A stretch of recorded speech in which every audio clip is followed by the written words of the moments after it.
Ассаламу алейкум достор, баарыңыздарга чоң жалынды салам. Чакан bir видео тартып коеюн. Бул видео кимге арналат? Биздин трак компаниябызга, Limon Express'ке инвестор болуп кошулам деген мекендештерге арналат. Өткөн жумада билесиздер, биздин эң биринчи инвесторубуз бул Чикаго шаарында жашайт. Анын өзүнүн уруксаты менен биз стейтменттерди көрсөтүп атабыз. Эстеп калбасаңар, мен азыр бул жака 009 трактын сүрөтүн коюп коем. Ошол трактын биринчи стейтменттен өткөн жумада чыгарганда инвесторубузга пайда $2266 болгон. Анда кеттик, анда бул жуманы карайлы. Бул жумада эмне болуп кетти? Бул жумада Азизбек инибиз, симпатичный крутой инибиз, кайра бул тракты айдап жумушка чыкты дагы. Бир айтып кетчү нерсе, могу гроссто карасаңыздар, гросс 4248 эле болуп калды. Эмне үчүн деп айтышыңар мүмкүн. Анткени Азизбек инибиздин туугандары Кыргызстандан келип, бизден суранып, бул жумада 4 гана күн иштеп калды да. 3 күн иштебей калды, ошон үчүн гроссу 4248 болду. Атак 3 жуманы кошкондо может 8, 9, 10го чейин чыгып кетмек. Бул жумада 4 груз ташылыптыр, жалаң Amazon. Бул жакта гросстун баасы 4243 болуш керек. Мыякта 12%-тен кармагандан кийин $3734 калды. Эки жолу, бул жумада эки жолу солярка коюптур, жалаң Flying J-ден коюптур, ошол $936. Андан тышкары өзүңүздөр билесиздер, бул жакта компаниянын расходтору бар. Insurance $300, $80 Bobtail Insurance, жумасына бир жолу төлөнүүчү, андан кийин $90 бул офис фи, анан $35 toll road деп коет, жана платный жолдордон жүрүптүр. Ошол расходту кошкондо Кудайга шүгүр, бул жумада дагы трак бузулбай, көрдүңүздөрбү, мыяктын баары бош болуп турат. Ато трак бузулса, дөңгөлөк алмаштырса, дагы бир расходтор болсо мыякка жазылмак. Кудайга шүгүр, эч кандай расход болгон жок. Ошондо расход $505 болуптур. Бул жерди карасак 2292 деп турат. Бул общий гросс деп коебуз, бир жумада табылган суммадан биз чыгымдарды алганда ушул сумма чыкты. Бул таза пайда да. Ушул таза пайда экиге бөлүнүп атат. Биздин айдоочубузга $1272 кетип атат. А биздин инвесторго $1019 кетип атат. Эми ошондой болуп калат. Эми бир жума окшошпойт деп айтып калабыз да. Бир жума 3000 болуп калышы мүмкүн. Бир жума 2000, бир жума 1000 болуп калышы мүмкүн. Ошондо эки жуманы кошкондо 2266 биринчи жумабыз, экинчи жумабыз $1019, ошондо 3400гө жакын болуп калат экен да, кичине жетпей калат экен. Эки жумада жакшы эле го дейм. Инвесторубуз 3400гө жакын пайда көрсө, Кудай буйрса дагы эки жума бар. Эки жумада Азизбек инибиз күркүрөтөй иштеп койсо өзүнө дагы жакшы пайда болот. Анан инвесторубузга дагы жакшы пайда болот. Көрдүңүздөрбү, ушул сумма жума сайын и айдоочуга да кетет, ушул сумма биздин инвесторго да кетет. Ошон үчүн биздин Limon Express трак компаниябызга кошулуңуздар, инвестор болуп, колдон келишинче аракет кылып, сиздерге жума сайын пайда түшүргөнгө аракет кылабыз.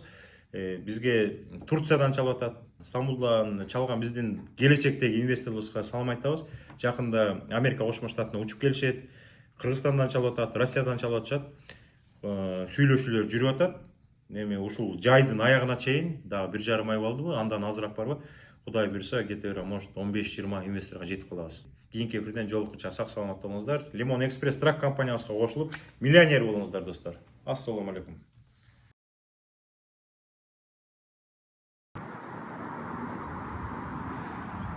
Ассаламу алейкум достор, кандай турасыздар? Чакан бир видео. Эртең менен бир иним чалып калды, Алмаз байке, бир трак бар, ошону сатыш керек болуп атат. Абдан бир сонун бир бизнес чыгып, ошол жака өтүп аттым эле. Могу 2020-жылкы тракты мен 5 ай мурун 48 миңге алгам дейт. Азыр окончательно бир тыйын түшпөйм. Бул тракка 38 миң берди, бербей койдум дейт. 40 миңге наличка ким алса келип алып кетсин дейт. Азыр мен сиздерге баардык нерсени көрсөтүп берем. Аябай жакшы кармалыптыр. Азыр мен жанагы дизель куйган бактан эле карап койсоңор болот. Ким жакшы карайт тракты, ким начар карайт. Азыр астыңкы дөңгөлөктөрдүн баары жаңы экен, бул трактыкы. Радиатору жаңы экен, батарейкалары жаңы экен. Азыр көп нерселердин баарын алмаштырыптыр. Анан DEF системасындагы моякта фильтр болот. О, пассажирский жактын ылдый жагында эки чоң фильтр болот, ошонун бүт баары алмаштырылган дейт. Кемгүратник бар экен, кемгүратник абдан керек. Өзү 2020 жылкы трак экен. Мына дөңгөлөктөрү жаңы экен, астыңкы эки дөңгөлөгү жаңы экен. Буякта батарейкалары дагы төртөө тең жаңы экен. Булар деле бир $500 болушу мүмкүн. Эки дөңгөлөк бириккенде 1100 болушу мүмкүн. Азыр ичин дагы көрсөтөм. Кудай берсе көп мекендештер азыр трак издеп жүргөн эмеде, кезиде. Эгер мен бул тракты көрүп, состояниясын жаман болсам, вообще видеоду эле тартпайт болчумун да. Бул жакта болсо биздин дрондор. Бул дрон менен да азыр учуруп видео тартып коем да, силерге музыка менен коюп берем. Мына мыяктагы зданиянын үстүнөн учурсам болот. Биздин офис деген 3701 мыяктан учурсак болот. Азыр мен деген сиздерге эменин ичинде көрсөтүп берем. Салондун ичинде көрсөтүп берем. Салондун ичи мындай экен. Бул деген house power деп коет. Бул аттын күчү 455 экен. 455 бул абдан сонун аттын күчү. Мыяка суу салат окшойт. Аябай таза кармайт экен ичин. Мына көрүңүздөр. Ичин бүт баары палас кылып коюптур. Мыякта бир холодильник бар экен. Мына холодильниктин ичинин бүт баары продукты жок, таза экен. Мыякта холодильник бар экен, мыякта микроволновкасы бар экен. Бардык немелер иштейт экен. Кээ бирөөнүкү шалдырап, малдырап калат да. Баары иштейт экен. Мыякта дагы иштейт экен. Сурмалардын баарын ачып көрөйүн. Баары иштейт экен, жабылат. Мондайды тагып алган киши аккуратный киши деп коет да. Воздух менен ичин тазалап койсо болот. Жаткан жери матрасы, мыякта экинчи матрасы да бар экен, жатса болот экен. Ичинде музда куруп атат. Азыр мен эпу суу бар бекен, мен байкабай калдым, азыр карап көрүш керек. Мындай жилетке тагып алыптыр. Сидениясын бүт баары жакшы состояние экен. Мен ушундай айдагам. 2013 жылкы болчу далчы. Бул деген эмеси азыр каяктан басабыз? Бул трактын майлыжы, азыр майлыжы деген бул трактын жүргөн эмеси 609 майл да. 609 майл. Бул эме инвестицияга жарабайт, бирок бул жакта иштеген жигиттерге жарай берет. Эгер бул тракты $40,000 акчаңар болсо сатып алып, биздин компанияга кирсеңер, бул бат эле актап коесуңар. Азыр өзүңүздөр билгендей, өткөндө бир жигитибиз келип, Amazon'ун бир компанияда иштеп атам, 6,000ден ашпайт ат деп келиптир. Анан драйвинг иштебейсиңби, трагың эски экен десек, жок дегенден анан көрсөтүп койсок, драйвенде болуп жаткан гроссторду сразу келип, анан аркасынан 3 бала алып келди да. Бизде азыр драйвенде жакшы болуп атат.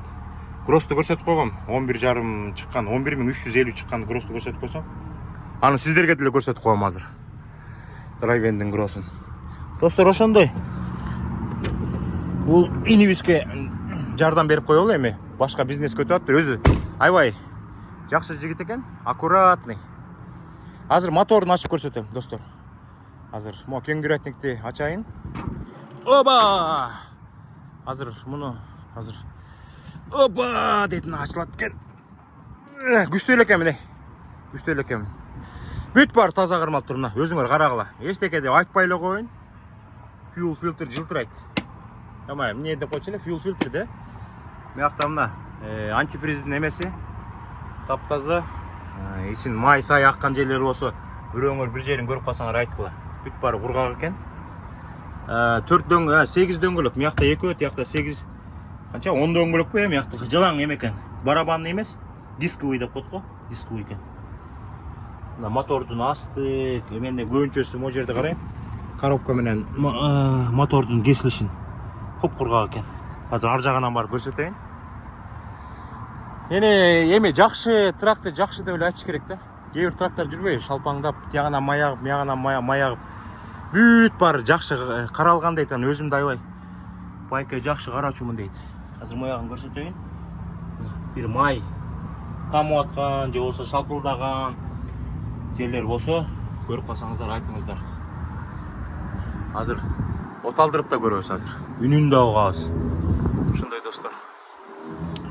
Кеңгүрөтник керек, өзүңөр билесиңер. Эгер кеңгүрөтник жок болуп калса, элик-беликти сүзүп алсаңар, $7-8 миң попал болсоңар, бул кеңгүрөтник баасы азыр $1,5 миң болуш керек.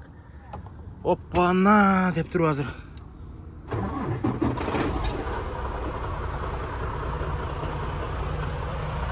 Азыр оталып атат, ошо көрсөтөм сиздерге.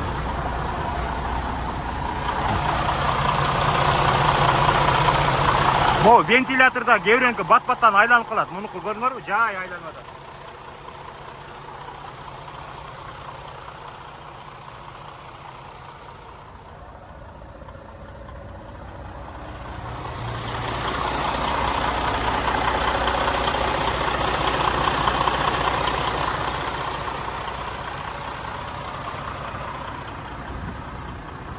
Достор, ушундай мына бактын азыр тазалыгын сизге көрсөтүп коеюн. Мягы 100 экен, 100.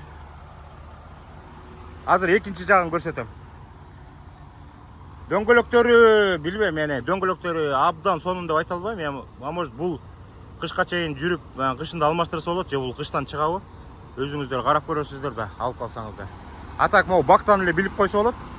Кээ бирөөнүн багын карасаңар, вообще шалтак болуп, эчтекеси көрүнбөй калган. Мына бактарды көрүп атасыңар, спокойно окуп атасыңар. 100 галлон деп жазылып турат. Мягы 100 галлон, мягы 100 галлон, нормальный 200 галлон. Абдан сонун, 250 андан сонун, 300 болсо высший категория да бул. 200 нормальный, атак 100 тиягы 80, мягы 80 болот кээ бирөөнүкүчү. Кээ бирөөнүкү мягы 80, мягы 50лөр да бар да. Эми мякта эми бул темир да. Анча-мынча мондайлар жерлер бар. Атак бул деген не деген темир, муну ие албайсың. Атак мосттордун карап чыктым. Бир дагы эме жок, маяккан жер жок. Мен ушундай бир мосум талкаланып, ушундай Фредлайнердики $13,000 ремонтко мошону карап жүргүлө да. $13,000 ремонт бергиңер келбесе, могу мостко карап жүргүлө, сыйылдырынан май акпай элеби деп. Баары кургак. Жакшы достор. Дейт ошондой. Дагы бир жолу алыстан көрсөтүп коеюн. Мотор иштеп турат. Өчүрүп туруп силер менен коштошуп коеюн анда. Мыягын көрүп коелу. Перчатканы салып коюптур. Мояктан немени өчүрөт, аккумуляторду өчүрөт. Атак чирик-бирик эчтеке жок, нормально экен. 455 аттын күчү, 20 жылкы. Окончательно 40 000ден бир тиен түшпөйт. Азыр деген жапканда дагы оппа деп туруп мондай жабабыз. Кудай буйрса. Ана мону көтөрүп туруп, ана алыстан көрсөтүп коеюн достор, мына зыңкыйып турат. Алам дегендер номерди калтырып коем, энибизге чалып. Кудай буйрса алып калсаңар, биздин деле компанияга кирип кетсеңер болот достор. Бат эле актап коесуңар. Азыр бизде гроссдор 8ден, 7ден, 12,5 чейин чыгып атат. 2ден ылдый гросс жок, билесиңер, Лимон Экспрессте. Кийинки эфирден жолуккуча сак саламатта калыңыздар. Тракты алам деген мекендештер бул телефонго чалыңыздар. 40 000.